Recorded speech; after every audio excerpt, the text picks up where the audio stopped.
Welcome to a News Capital production where we tell you the story of people that own local restaurants. But today we're doing something a little special and different as we are here coming to you from the Pittsburg County Emergency Management Office where they're getting ready for the community Thanksgiving. We're going to find out what goes into it and all the great things that it leads to. So come on and join us.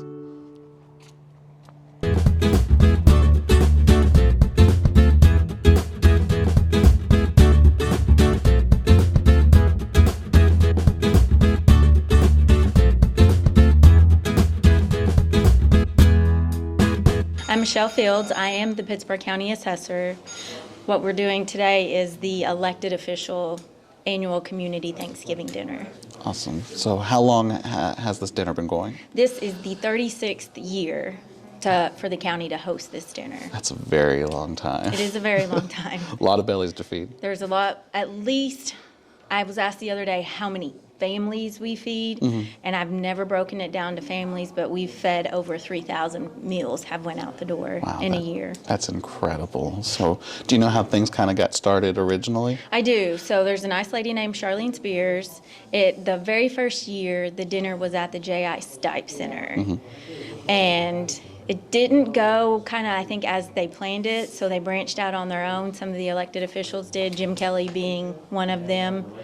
Jim and Charlene are still active with the dinner, and they were at the very first dinner. So they decided to go out on their own and start an elected officials. Right, and like I said, it just has grown from there and it's been able to just, reach so many people. What's the reception been like to be able to feed so many families? Good. How does the families receive it? I think some of them, we've seen multiple people coming back over the years, and they are just so thankful.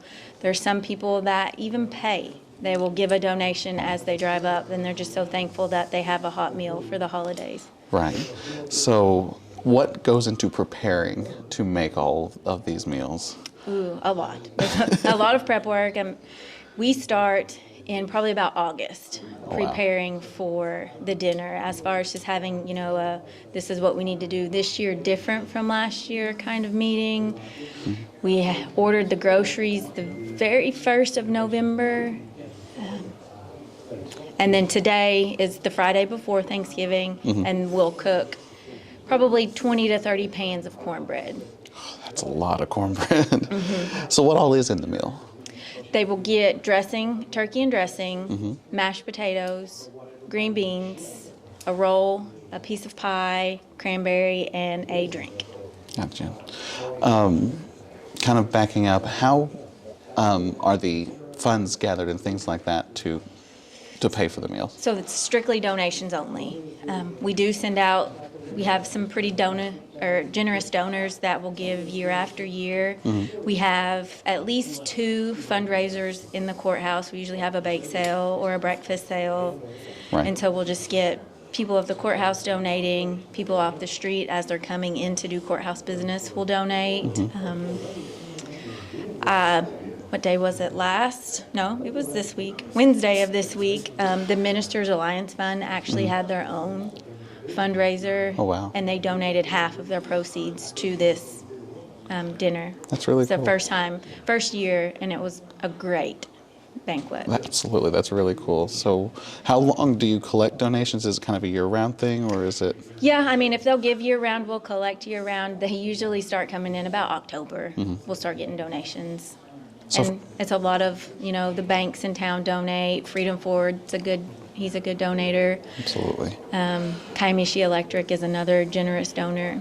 Right. So if someone was interested in donating, especially, in the coming years, how can they reach out to do so? They can contact me at the assessor's office, and I will gladly take their donation. I am the secretary-treasurer also for the community dinner, so I handle all the donations that are coming in. Oh, yes. How can you volunteer and also how can you get an order? Okay. So to get an order, they would just call. The number to call is 918-423-7785. We take orders usually starting the first week of November, and we'll run it all the way until the courthouse closes at noon Wednesday before Thanksgiving. Gotcha. So they have up until the day before to order a meal. Yep. If you want to volunteer, we usually have volunteers starting Monday, the week of Thanksgiving. If they just want to contact myself at the office, our number is 918-423-4726, or they can call the order number and someone there can direct them where to go to volunteer. So how many people does it take to pull off this operation? An army. It's probably not a good answer, but I have not ever counted. We get various groups, cheerleaders, they usually come and help. I've been contacted by boys soccer this year to come and help. Cool. Multiple church youth groups will come out and help. So not only is it a dinner for the community, but it's kind of by the community. Yes, the community is a big supporter of what we do, and we could not do it if we did not have that community support behind us. Absolutely. Kind of one of the things that makes McAllister a little special. So. Yeah, I mean, even in that COVID year, I think we probably had more people turn out to help because they felt the need, and the need was there to give back to their community. Right, and it's kind of a good, feel good for everybody. People get fed, people kind of enjoy each other's company, and it's a good kickoff to the holiday season as well. And it's a great way to get the younger kids involved, and they see what they have to be thankful for, and so they're more willing to help. And we get a lot of return youngers that they like doing it. Absolutely, that's really cool. I think it's an absolutely great cause. So Yes. it's awesome to see. Is there anything that we haven't talked about that you'd like to add, or? It would not be possible, like I said, without the community involvement. It's completely donation funded. If we didn't have those donations coming in or the community involvement, it would not be what it is today for the last 36 years. Well, that's going to do it for us here on another episode of That's Tasty. Thank you so much to all the folks involved that have made this community Thanksgiving dinner possible. Now, make sure that you tune in next time and find out where else we're going to be. And of course, make sure you pick up the latest copy of the McAllister News Capital for the latest in news in Southeast Oklahoma. But right now, I want to go home and fill up my tummy as well. Happy Thanksgiving, everybody, and we'll see you next time right here on That's Tasty.